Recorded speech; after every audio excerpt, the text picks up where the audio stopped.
Sa isang mabagyong gabi, isang mag-asawa ang nakahiga sa isang silid ng hotel. Magkahawak kamay habang nag-eksperimento sila sa isang bagong ipinagbabawal na gamot na tinatawag na Synchronic. Habang inaabangan nila ang epekto nito, umalis ang lalaki sa silid, sumakay ng elevator. Sa loob ng ilang sandali, pareho silang nagsimulang makaranas ng mga imahinasyon.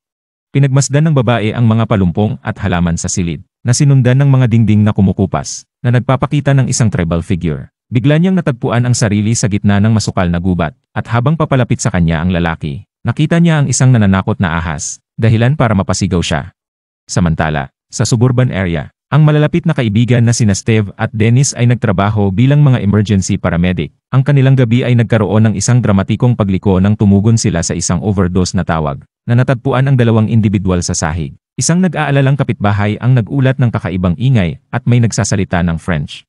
Dinaluhan ni Dennis ang isang duguan, ngunit may malay pa rin na lalaki, na natuklasan ang isang sugat sa kanyang likod. Si Steve naman ay nagbigay ng tulong sa overdose na biktima, ngunit aksidenteng natusok ang sarili gamit ang isang syringe bago ibigay ang nakapagliligtas buhay na gamot, dahilan upang siya ay magkamalay. Ang pagdating ng mga pulis ay nagmungkahi ng koneksyon sa droga na Synchronic, na humantong sa kanila na maniwala na ito ay resulta ng pag-atake ng mga adik sa isa't isa. Habang umaalis sa eksena, napansin ni Steve ang isang tansong barya sa sahig at pinulot ito, habang dinadala nila ang sugatang lalaki sa ambulansya. Natuklasan ng pulisya ang isang duguang espada na nakadikit sa dingding. Nang maglaon, nagpahinga sina Steve at Dennis, kasama si Steve sa isang laro ng golf. Sinuri niya ang barya na nakita niya at binanggit ang nakatatak na petsa bilang 1,720. Isang detalye na nag-iwan sa kanya ng curious at nag-aalala tungkol sa syringe prick. Nang maglaon, gumawa si Steve ng isang proactive na hakbang at nagpasuri sa sarili para sa Jiley, na nag-udyok sa doktor na magrekomenda ng isang komprehensibong medikal na pagsusuri. Nang sumunod na araw, dumalo si Steve sa piknik ng pamilya ng kanyang kaibigan, isang pagdiriwang ng kaarawan ng anak ni Dennis na si Brianna. Sa pagmamasid kay Brianna na nakaupo mag-isa sa isang malaking bato, nagpasya si Steve, nakilala bilang cool na tiyuhin, na lumapit sa kanya. Sabik na makinig, sinimulang ibahagi ni Brianna ang kanyang mga iniisip, ngunit ang kanilang pag-uusap ay biglang naputol ng nagriring na telepono ni Steve. Nang gabing iyon, habang nasa tungkulin, ipinadala sina Dennis at Steve sa isang mahiwagang emergency, isang biktima na tila nasunog hanggang sa mamatay. Nakapagtataka, walang ibang palatandaan ng apoy sa paligid. Natuklasan nga nila ang isang walang laman na Synchronic wrapper at isang tinunaw na doorknob na nakadagdag sa intriga. Sa sumunod na mga araw, sumailalim si Steve sa isang brain scan sa ospital. Ang mga resulta ay nagpapakita ng isang nakagugulat na diagnosis, isang cancerous na tumor na nakakaapekto sa kanyang pineal gland. Ang pagbabala ay hindi tiyak, na may potensyal na habang buhay mula sa mga linggo hanggang ilang dekada. Ang kanilang susunod na kaso ay humantong sa kanila pabalik sa hotel, kung saan natagpuan nila ang isang babae na nabigla. Ang kanyang tuhod ay nakagat ng isang ahas. Pangalan lang ng nobyo ang naibulong niya. Isa pang Synchronic packet ang natuklasan sa pinangyarihan. Kinumpirma ng animal control worker na ang kagat ng ahas ay mula sa isang species na matagal nang wala sa lugar. Natisod ni Steve ang isang bag mula sa tindahan kung saan nakuha ng mga biktima ang Synchronic. Noon lang, nagulat ang caretaker ng hotel ng malakas na ingay mula sa elevator shaft. Inimbestigahan ni Dennis at nakitang nasa baba ang nobyo ng babae. Wala ng buhay, ngunit may kakaiba at kontentong ekspresyon. Habang papunta sa ospital, napansin ni Dennis ang pagtaas ng pag-inom ng gamot ni Steve. Nakipagkita si Steve sa kanyang doktor, na naghatid ng malungkot na balita tungkol sa cancerous na tumor sa kanyang pineal gland. Na iniwan si Steve na nanginginig. Ang kawalan ng katiyakan ng kanyang pagbabala ay mabigat sa kanyang isip, habang siya ay nakikipagbuno sa potensyal na saklaw ng kanyang natitirang oras. Ang pagbabala ni Steve ay nakasalalay sa kung paano siya tutugon sa gamot at therapy. Sa kabila ng kawalan ng katiyakan, pinag-isipan niyang ibahagi ang balita kay Dennis, ngunit sa huli ay nagpasya siyang hindi ito. Samantala, sinubukan ni Dennis na palakasin ang relasyon nila ng kanyang anak na si Brianna. Sa pangamba na medyo malayo na siya bilang ama, tiniyak sa kanya ni Brianna na hindi siya nahaharap sa anumang malalaking issue, ngunit inamin niya ang kanyang mga alalahanin tungkol sa paghahanap ng direksyon ng kanyang buhay. Kinagabihan, nakilala ni Dennis si Steve sa isang bar. Binigyan siya ng lampara bilang regalo sa kaarawan. Sa kanilang pag-uusap, ibinunyag ni Dennis ang tungkol sa mga pagdududa hinggil sa kanyang pag-aasawa, na kinu-question kung ang pagiging isang pampamilyang lalaki ba talaga ang gusto niya. Hindi niya maiwasang mainggit sa bachelor lifestyle ni Steve. Sa sandaling iyon, nagpasya si Dennis na harapin si Steve tungkol sa kanyang pagtaas ng pag-inom ng gamot, na nag-aalala na maaaring magpahiwatig ito ng pagkagumon. Gayunpaman, pinili ni Steve na huwag ibunyag ang kanyang diagnosis ng tumor. Iginiit na maaari niyang pamahalaan ang kanyang kalusugan ng nakapag-iisa. Kinabukasan, Tumugon ang dalawa sa isa pang emergency na tawag. Pagdating sa isang house party na kinasasangkutan ng dalawang teenager, ang isa ay natagpuang patay sa sahig, habang ang isa naman ay hindi nagsasalita. Binanggit ng nabubuhay na binatilyo ang isang batang babae na nagngangalang Brianna na kasama nila, na nagdulot ng panginginig sa gulugod ni Dennis. Natakot sa pagbanggit ng pangalan ng kanyang anak, nakipag-ugnayan si Dennis sa kanyang asawa, na kinumpirma na wala si Brianna sa bahay, na kinumpirma ang pagkawala nito. Sa isang mahal sa buhay na nahuli na ngayon ng Synchronic, nagpasya si Steve na bisitahin ang tindahan na nagbebenta ng gamot at binili ang lahat ng natitirang mga pakete. Isang estranghero ang nag-obserba sa mga kilos ni Steve at sinundan siya sa kanyang sasakyan. Nag-aalok ng malaking halaga para mabili ang Synchronic. Sa kabila ng mapang-akit na alok, mahigpit na tinanggihan ni Steve at pinalayas. Bumalik sa tahanan ni Dennis. Siya at ang kanyang asawa ay walang pagod na nagtrabaho, na nakikipag-ugnayan sa mga otoridad at lumikha ng mga flyer para tumulong sa paghahanap kay Brianna. Ang paghihirap ng asawa ay nagpatuloy, dahil palagi niyang nararamdaman na hindi sapat ang kanilang ginagawa upang mahanap ang kanilang nawawalang anak na babae. Noong gabing iyon, nakahiga si Steve sa kama kasama ang kanyang tapat na aso. Si Hawking nang bigla siyang makarinig ng ingay na nagmumula sa sala. Gamit ang isang paniki, maingat siyang lumabas upang mag-imbestiga. Nang buksan niya ang aparador, natigilan siya nang makitang nakatago sa loob ang lalaki mula sa tindahan. Mahigpit na binantaan ni Steve ang nanghihimasok, ngunit mabilis na umamin ang lalaki na siya ang lumikha ng Synchronic. Kinilala niya ang kanyang sarili bilang Dr. Kermani, isang chemist na sinubukang bawiin ang Synchronic na umiikot sa buong bansa. Kasama sa trabaho ni Kermani ang pagmamanipula sa molekular na istruktura ng mga legal na gamot upang gayahin ang mga ilegal na sangkap. Ngunit hindi sinasadyang nakuha ng Synchronic ang kakayahang payagan ang paglalakbay sa oras. Ipinaliwanag ni Kermani na binaluktot ng Synchronic ang tela ng space-time, na nagbibigay daan sa mga individual na tumawid sa iba't ibang mga panahon dahil sa epekto nito sa pineal gland. Ang mga nasa hustong gulang na may nabuong mga pineal gland ay maaari lamang lumitaw bilang mga anino o multo sa nakaraan, habang ang mga nakababatang tao na may mga hindi nabuong glandula ay maaaring ganap na maglakbay at maging ma-stranded sa iba't ibang panahon. Dahil sa isang misyon na puksain ang Synchronic, walang humpay na sinusubaybayan ni Kermani ang supply nito, at ang tindahan ang kanyang huling nangunguna, nag-aalinlangan. Sinabi ni Steve na pinalabas niya ang Synchronic sa banyo at hiniling na umalis si Kermani.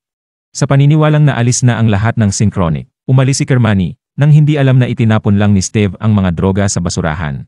Nang sumunod na araw, dumalo si Steve sa isang sesyon ng chemotherapy. Kaagad pagkatapos makumpleto ito, nakaranas siya ng malubhang epekto, na humahantong sa mga random na pagsusuka. Ang pagbabalanse ng kanyang medikal na paggamot sa kanyang trabaho ay naging lalong mahirap, na nag-iiwan sa kanya ng walang hanggang pagkapagod. Kinagabihan, sinisiyasat ni Steve ang barya na nakuha niya mula sa pinangyarihan ng krimen. Ang petsang nakatatak dito ay nagdulot ng curiosity sa loob niya. Sa huli ay nag-udyok sa kanya na subukang muli ang Synchronic.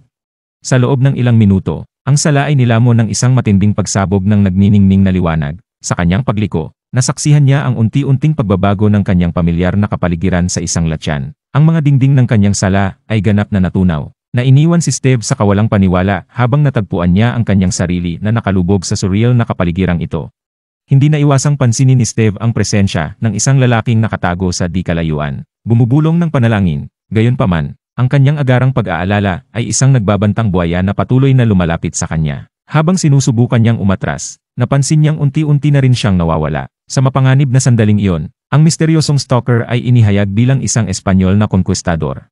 Ang konkwistador, na itinaas ang kanyang espada, ay nagsimulang sumulong ng may panganib kay Steve, na natagpuan ang kanyang sarili na nakulong sa pagitan ng napipintong banta ng buhaya at ng paparating na kalaban. Tila nakakatakot ang sitwasyon, ngunit nang akmang hampasin ng konkwistador, biglang muling lumitaw si Steve sa kanyang sala. Nalilito ngunit tuwang-tuwa sa pambihirang karanasang ito, hindi ito maitatanggi ni Steve na isang panaginip lamang, lalo na nang mapansin niya ang natatanging hiwa sa sahig na naiwan ng espada ng konkwistador. Determinado na idokumento ang mga kakaibang pangyayaring ito, nagpasya si Steve na i-record ang kanyang mga karanasan gamit ang isang video camera. Si Steve, na armado ng bagong natuklasang kaalaman sa mga kakayahan ng Synchronic sa paglalakbay, ay nagpasya na kumuha ng isa pang dosis. Halos kaagad, naramdaman niya ang kanyang sarili na lumalayo sa kanyang sala at natagpuan ang kanyang sarili sa gitna ng isang nagyayelong kaparangan. Ang mapait na lamig ay agad na humawak sa kanya. Isang figura ang lumapit sa kanya. Ngunit hindi nakayanan ng katawan ni Steve ang matinding kondisyon, at siya ay bumagsak.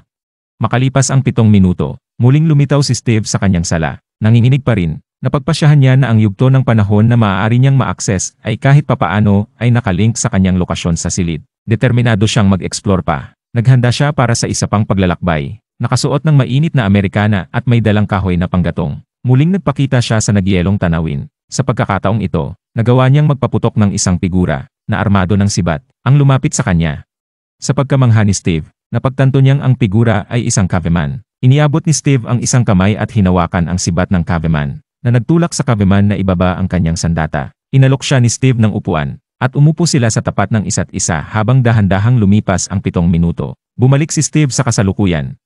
Samantala, si Dennis at ang kanyang asawa ay patuloy na nakikipagbuno sa kanilang mahirap na pagsasama, na pinalala pa ng pagkawala ng kanilang anak na si Brianna. Ang sitwasyon ay tila lalong mahirap para sa kanila.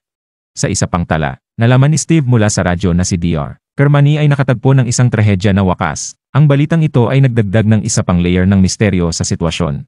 Dahil sa pagkamausisa, pinag-isipan ni Steve ang mga kakaibang bagay na nakita sa mga eksena ng kanilang mga nakaraang kaso na nauugnay sa Synchronic, ang copper coin, ang espada, at ang doorknob. Ito ang nagtulak sa kanya na magsagawa ng bagong eksperimento. Uminom siya ng isa pang dosis ng Synchronic. Niyakap ang kanyang tapat na aso na si Hawking sa pagkakataong ito.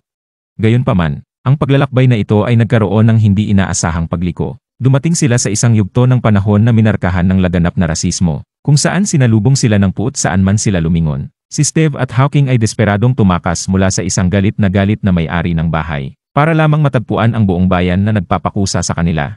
Lumipas ang 7 minuto, ngunit sa gulat ni Steve, hindi siya nawala. Napagtatanto na kailangan niyang bumalik sa tiyak na lugar kung saan sila unang lumitaw. Si Steve ay kumain ng isa pang dosis at palihim na bumalik sa pagalit na bahay. Nagkagulo, at nahiwalay si Steve kay Hawking sa kaguluhan. Habang inaabot niya ang tali ni Hawking, itinutok ng mga residente ang kanilang mga armas sa kanya. Ngunit bago dumating ang sakuna, muling lumitaw si Steve sa kanyang sala, na iniwan siyang natakot nang marinig si Hawking na umuungol sa labas ng bintana. Si Hawking ay unti-unting nawawala, at walang paraan upang mabawi siya.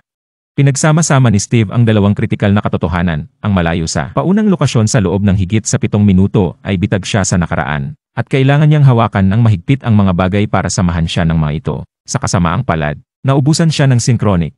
Taglay ang determinasyon. Nagtungo si Steve sa mga dorm ng universidad kung saan nawala si Brianna. Umaasang makakahanap ng mga pahiwatig. Natuklasan niya na naligaw lang siya at hindi nawala sa isang tiyak na lugar. Nang maglaon, sa isang bar meeting kasama si Dennis, ibinahagi nila ang kanilang mga paghihirap. Pinag-isipan ni Dennis ang diborsyo. Pakiramdam niya ay nasira ang kanyang pagsasama. Inamin ni Steve na ipinagpalit sana niya ang kanyang buhay bachelor para sa matatag na buhay may asawa ni Dennis, na ikinagulat ni Dennis.